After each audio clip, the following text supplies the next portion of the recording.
Hi everybody, a really warm welcome to my channel here, Nelly the Narcissist. This is the home of podcasts and comedy to raise awareness about narcissistic abuse and help survivors to recover and to heal after relationships with narcissists and the impact of having a narcissist or maybe more than one in your life. Today I want to look at the topic of what hurts a narcissist the most and how you can get a sense of justice or vengeance without any kind of negative impact on yourself. I'm going to be combining, as always, some psychology and some spirituality so you can understand what kind of a person you're actually dealing with and how you can get a sense of retribution for what happened to you. But just before I get into it, if you appreciate my content and the work that I do, then please do like the video, share and comment your thoughts down below. And if you're not subscribed, then please do consider subscribing to the channel and hitting that bell icon, because that bell icon is very important for YouTube. If you hit the bell, you're going to get notified every time that I post. Thank you. Now, many people, in fact, I'd probably say everybody, after narcissistic abuse, they want some kind of retribution and justice served for what happened to them. For all of the distress, the chaos, the confusion, the destruction, the devastation, the exploitation, the downright cruelty that people are subjected to within narcissistic relationships. We want some kind of justice. Because nobody asked for it. Nobody knew that it was even coming. It gradually crept in. And the reason that it crept in is because narcissistic abuse is a process that happens over time. They just can't hit you with it all at the start because they know that you won't stay. Now, I believe that narcissists are fully aware of what direction they're actually manipulating you towards, which is into your own personal and spiritual doom, so that you will become the perfect slave to serve their agenda, to cater to every whim and be entrapped inside a miserable existence to which you're going to feel unable to escape. And what happens after narcissistic abuse and relationships, when the survivor then starts to learn about NPD and they learn that they were in a narcissistically abusive relationship, and they realize that they were set up, and they were set up to fall inside the narcissist trap. And they realize that they weren't only betrayed, that the narcissist did lie and cheat and steal, but they also experienced a soul level violation where the narcissist got inside of them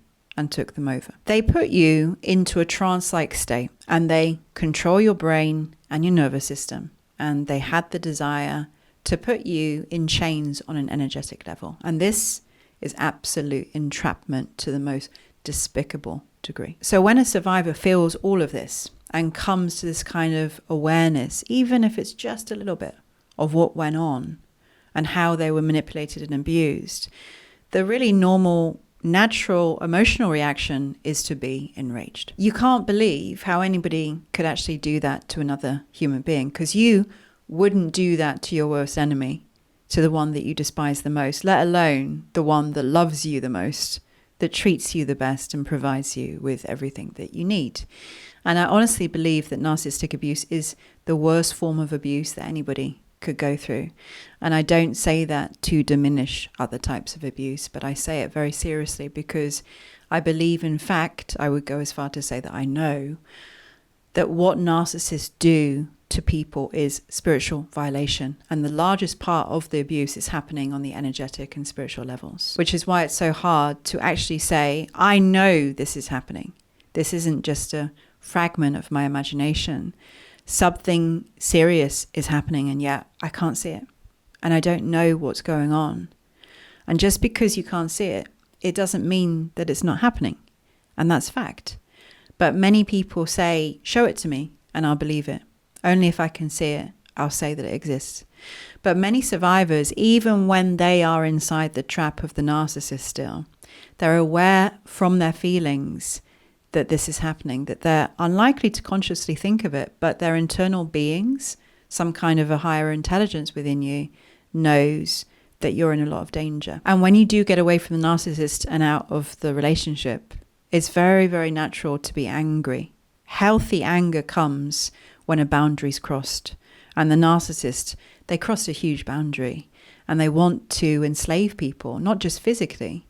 It's very evil. So the natural feeling for any survivor is to want to hurt the narcissist in a way that will really hurt them, because you've been so wronged and you want justice, because the narcissist seems to get away with everything. That's how it seems on the surface. So how do you really hurt a narcissist without getting blood on your hands? And what I mean by that is without doing anything nasty that's going to come back to you ultimately. Like, how do you do it? They seem to be untouchable. In order to hurt a narcissist the most, you got to think as a narcissist, and you got to know what a narcissist is and what they need the most. Because what they need from you and from everybody else is what you're not going to give them. And by denying them what they're desperately dependent on, you'll hurt them. And the beautiful thing is, when you do this the right way, you won't even be wanting or trying to hurt them. You just won't be giving them what they want and need, and you're going to feel empowered. To really understand narcissistic personality disorder, you must first get your head around the fact that every person in the narcissist's eyes and minds isn't a person. They don't exist. They're a source of supply. And I've made like a podcast previously saying that not all supply is the same value to a narcissist. Some supply sources give more than others and therefore are considered better. The narcissist is a supply addict because they can't live without supply. That is what sustains them. Without adequate supply that comes always from other people, the narcissist can't function in their ego. And a narcissist without any supply will be a collapsed narcissist. They just won't be able to function. Now remember, what you see on the outside in their arrogant, entitled, grandiose displays is really different to their internal conditions, because on the inside they're struggling with a lot of fears and insecurities, as well as a lot of delusions of grandeur. This is a being in conflict that has no capacity for survival in the world alone, and yet everyone that's in their life and is genuinely kind and loving and helpful to them, they devalue them and abuse them. That's the sickness. And many people think that once the relationship is over and the narcissist has maybe moved on to somebody else, that they won't hear from them again. And that's wrong. Because once again, you're not thinking this through the lens of a narcissist. You're still a source of supply for them. And if you've been really good supply, especially, they're going to always find a way to return, to extract some of whatever it is that you've got, because that's what they do. And that's what they need. The only time that they won't do it is if you have mortified them. Then you're going to be far too dangerous to approach again. But narcissists with their delusional brains and their magical childlike thinking can wreck your life and then turn up months or years down the line and expect you to welcome them back with open arms. And some people are actually waiting for the narcissist like this and do accept their Hoover attempts and their attempts of reconnection. You may find this shocking because probably the way that the narcissist acted with you and what they said, were very different. But narcissists are totally reliant upon your opinion and your reaction to them. And it doesn't matter if you love them or hate them, because they're both strong reactions that obviously are based upon real emotion. And if the narcissist has made you hate them and you show the narcissist how much you despise them, how angry you are, the narcissist will get fuel and supply from that because they feel powerful. I've actually known narcissists to keep connected to ex-husbands and wives from years ago that really seriously hate them and still send angry messages to them years later. For anybody healthy, you're going to be like, I don't want to receive nasty messages from exes, especially years later. You would just block them and their number because, you wouldn't want that kind of hassle and negativity coming to you. But narcissists, you got to understand, they welcome that because negative energy, especially very strong reactions and years later, makes them know that they're still relevant. They're still important. And so they're still powerful. This is supply for a narcissist. If they can't get your love, they'll take your hate. They don't care. But what they really can't stand and what they never ever want to feel is when they are rendered irrelevant, meaningless. And this is how you truly hurt a narcissist the most, to render them completely unimportant to you and your life. To give them no meaning is so devastating to a narcissist who would depend upon being important and in control and all-powerful. When you actually get to a point where you say, no, I'm giving my energy to myself and my life, and you're way on the sidelines. You've got no influence over how I feel, what I think, or what I do. This you don't actually have to say, but you convey it through your actions and energy. This is like a devastating death blow to a narcissist. And you remember that arcade game Street Fighter, where you had the characters fighting, and you were fighting the opponent, and you were pounding them as much as you could. And then eventually there was this one final hit where everything went in slow motion and the defeated opponent went flying in the air and then crashed to the floor. And this is the final death blow to the narcissist. This will hurt them on a very deep level. It's huge narcissistic injury, and they will experience this, by the way, with all supply. But if you've been really amazing supply to them, and they've worked really hard on you within the relationship, and at one stage they had so much power and control over you, they will feel like they have the ownership papers on you for life, and that you are their source of supply, nobody else's, and certainly not your own. So to feel the energetic shift from you, where they experience this loss of power and control, in addition to being completely irrelevant, can you imagine the impact? Some narcissists will try to regain power and control at all costs, which is why it's tricky to have an open line of communication with them. If you can go like completely no contact and make it so they can't contact you, this is really hurtful. But if they do have the ability to contact you, then getting no reaction from you is also really hurtful. Remember, they prefer negative reactions rather than no reaction. They need power and control as much as you and I need food and water. So to hurt a narcissist, you take away that food and water and you starve them of the supply that they need from you.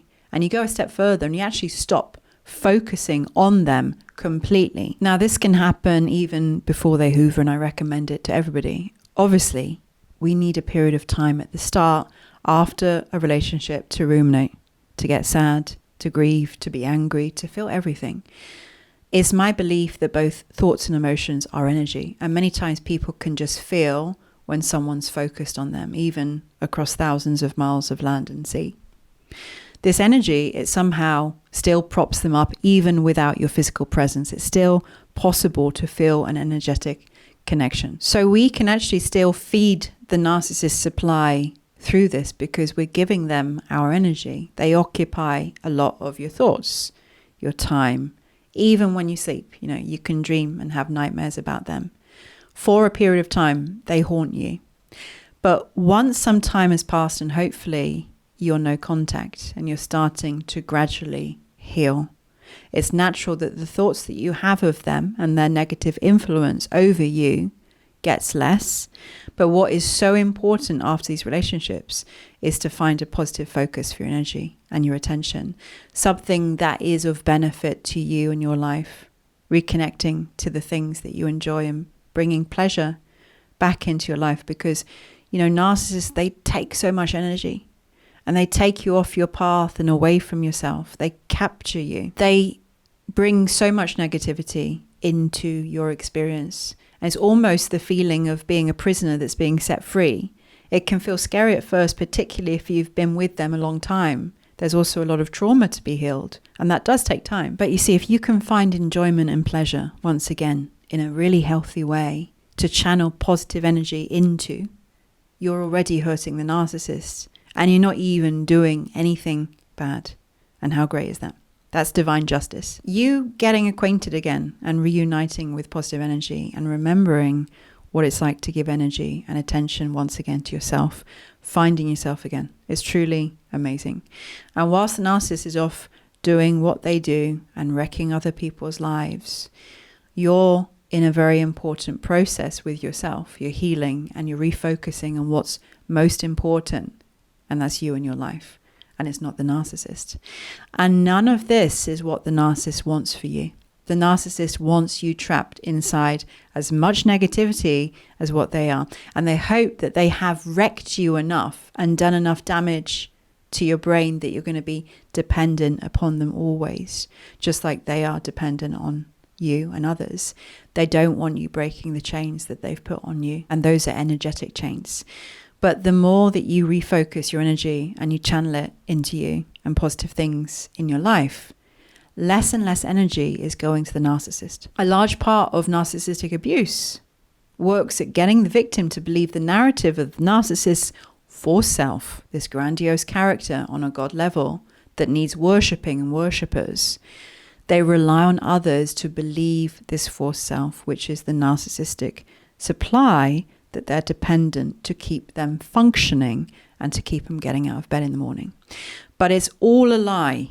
You've been tricked and deceived into believing that they're much more to you than what they are, and that they are actually more powerful than what they are. There's going to come a time in your healing when you realize that they weren't so special to you as what you got tricked into thinking. You're going to let go of the fantasy and you will embrace what you have that's real and authentic. And the narcissist will mean nothing to you. And this is death to them. You were not born to have your life and soul hijacked by somebody else. Yes, we can give our energy to others, but not at the cost of yourself. Not when it's abusive. Not when the person takes everything and doesn't contribute anything positive in return. You weren't born to be a slave and to have your energy stolen from you and to be a sacrifice to a narcissist. That's not for anybody. But a narcissist will expect that and entrain you for that purpose, to supply them and not supply yourself with anything that you need that's beneficial for your life, for positivity and freedom. Energy flows where attention goes. A lot of people are saying that on social media. And it's very true. And it's nothing new or revolutionary.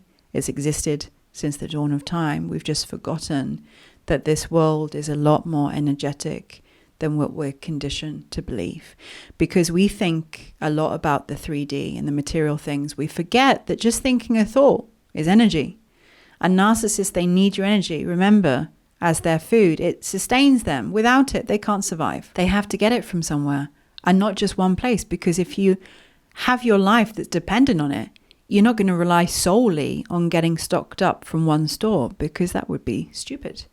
What if that store doesn't stock your item, or if it closes down? You're going to be in big trouble, which is why they shop at multiple stores and they pick and mix from a variety of what's on offer. But this isn't to say that they don't have preferred or even favorite stores. Yes, they can change from time to time. But if you have been great supply to them, and especially if you're an empath, they won't want to lose access to your energy, believe me. And hurting a narcissist the most is withdrawing your energy and rendering them completely irrelevant to you and totally powerless. As well as the loss of supply, the feeling of powerlessness is the disaster zone that the narcissist does everything possible to avoid. And when they aren't important to you and they've got no influence, you've won. And at this point, when they've lost your energy source and their fuel, you would have really, really hurt them. So that's all that I wanted to share with you today. And please do drop me a comment below and let me know what you think. Now, coming up here, I've got another podcast that you might find helpful. Plus, I'm going to share some comedy skits if you're in need of a laugh. For now, thank you all so much for watching.